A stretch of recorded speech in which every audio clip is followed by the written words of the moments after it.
Rafael Nadal suffered a chastening defeat in the Monte Carlo Masters semi-final on Saturday, losing to Italy's Fabio Fognini 6-4, 6-2. It was a strangely wayward display from Nadal, who led 3-1 in the first set before eventually holding off 3 match points when Fognini served to win the second set 6-0. In the end, the Italian world number 18 still closed out an emphatic victory, leading Nadal to describe his performance as one of my worst matches on clay in 14 years. Given the Spaniard's unprecedented success on clay, it's hard to argue with that statement. But it did get us thinking, what other Nadal performances could rival the Monte Carlo defeat?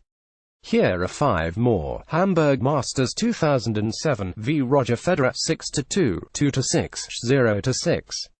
In the 11th meeting of what would become one of tennis' great rivalries, Federer stood little chance against a 20-year-old Nadal already laying claims of being the greatest clay court player of all time. The Spaniard was on an 81-match winning streak on clay, claiming 13 consecutive titles including 2 French Opens, in a run going back more than 2 years. After taking the first set 6-2, it appeared to be business as usual. But Federer produced a rousing comeback to limit Nadal to just another 2 games for the rest of the match and earn the first of just 2 clay court wins over his rival. Nadal would earn his revenge weeks later by beating Federer in the French Open final for his 3rd successive Roland Garros title. He would also avenge this defeat 12 months later by winning the Hamburg title in 3 sets against Federer. French Open 2009 v Robin Soetling 2-6, 7-6, 4-6, 6-7. Nadal entered his 4th round match as the 4-time and defending champion who remarkably had never lost a match at Roland Garros. His opponent had never been to this stage of a Grand Slam before and had won just 1 game when the pair met a month prior at the Italian Open. So even after the Swedish 23rd seed stormed through the opening set, he was still given little chance of beating the 22-year-old Spaniard, particularly when Nadal leveled after taking the second set in a tiebreak.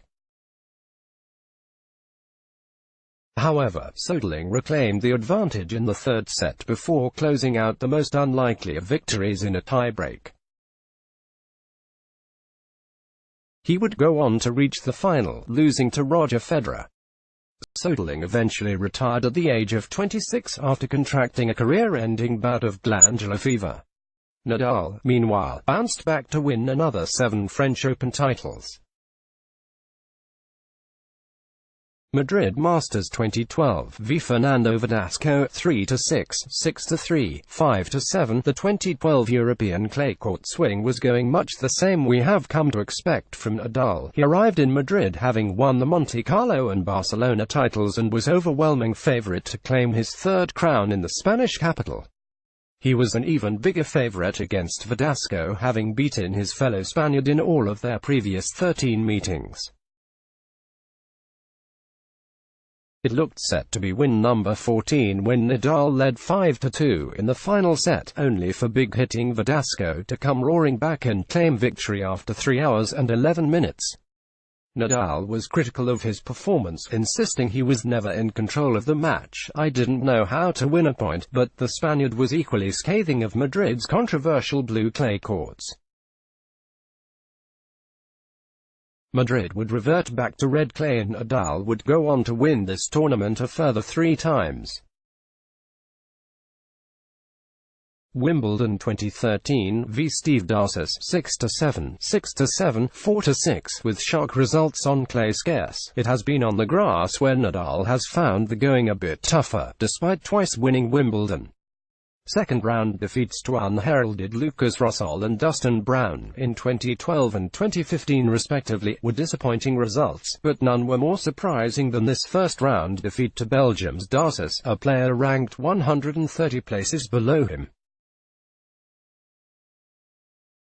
Nadal had 2 weeks earlier won his 8th French Open title after recovering from a knee injury, but he struggled to adapt to the grass in a straight sets defeat. It was the first of just 2 first-round Grand Slam defeats in Nadal's career.